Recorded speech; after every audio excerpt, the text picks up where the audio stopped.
अस्सलामु अलैकुम वरहमतुल्लाहि वबरकातुहू। अल्हम्दुलिल्लाहि रब्बिल आलमीन। अस्सलातु वस्सलामु अला रसूलिहिल करीम। अम्मा बाद फ़अऊज़ु बिल्लाहि मिनश शैतानिर रजीम। बिस्मिल्लाहिर रहमानिर रहीम। मुअज़्ज़ज़ सामियात, ईद उल अज़हा गुजरने के बाद अक्सर लोग समझते हैं कि अब इबादतों का ख़ास वक़्त ख़त्म हो गया, लेकिन हकीकत ये है कि 11, 12 और 13 ज़ुल्हज के दिन भी बहुत फजीलत वाले दिन हैं और इनको याम तशरीक़ कहा जाता है। हमारे प्यारे नबी अकरम सल्लल्लाहु अलैहि वालैहि वसल्लम ने फरमाया कि ये खाने पीने और अल्लाह के ज़िक्र के दिन हैं।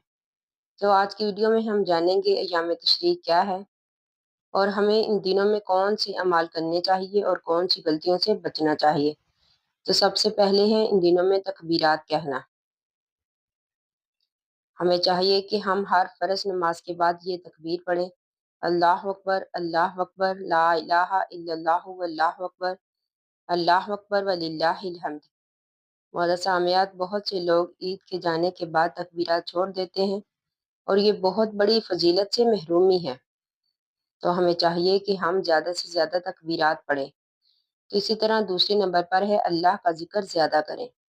इन दिनों में सुबहान अल्लाह, अल्हम्दुलिल्लाह, अल्लाह अकबर, इस्तग़फ़ार ज़्यादा से ज़्यादा पढ़ें, कुरान मजीद की तिलावत करें और अपने गुनाहों की माफ़ी मांगें। तो इसी तरह तीसरे नंबर पर है कुर्बानी के असल मकसद को समझे। कुर्बानी सिर्फ जानवर ज़िबा करने का नाम नहीं, बल्कि अपनी ख्वाहिशात को अल्लाह के हुक्म के आगे झुका देना भी कुर्बानी है।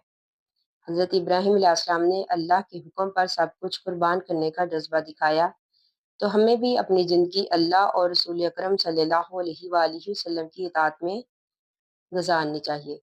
तो अब हम बात करते हैं कि हम किन गलतियों से बचें इन दिनों में। हमें चाहिए कि हम नमाज में गफलत ना करें, फजूल गानों और बेमकसद मसरूफियात में न लग जाएं, तकबीरात को ना भूलें, ईद के बाद अपनी इबादत को कम ना करें। याद रखें, असल मकसद यही है कि जुल्हज के बाद भी हमारा अल्लाह से तल्लुक मजबूत रहे। तो अल्लाह ताला से दुआ है कि अल्लाह ताला हमें अय्याम तशरीक़ की कदर करने, जिक्र करने और अपनी ज़िंदगी को दीन के मुताबिक गुज़ारने की तौफ़ीक दे। आमीन सुम्मा आमीन। आखिरु दावाना अनिल हम्दुलिल्लाहि रब्बिल आलमीन। अस्सलामु अलैकुम व रहमतुल्लाहि व बरकातुहू।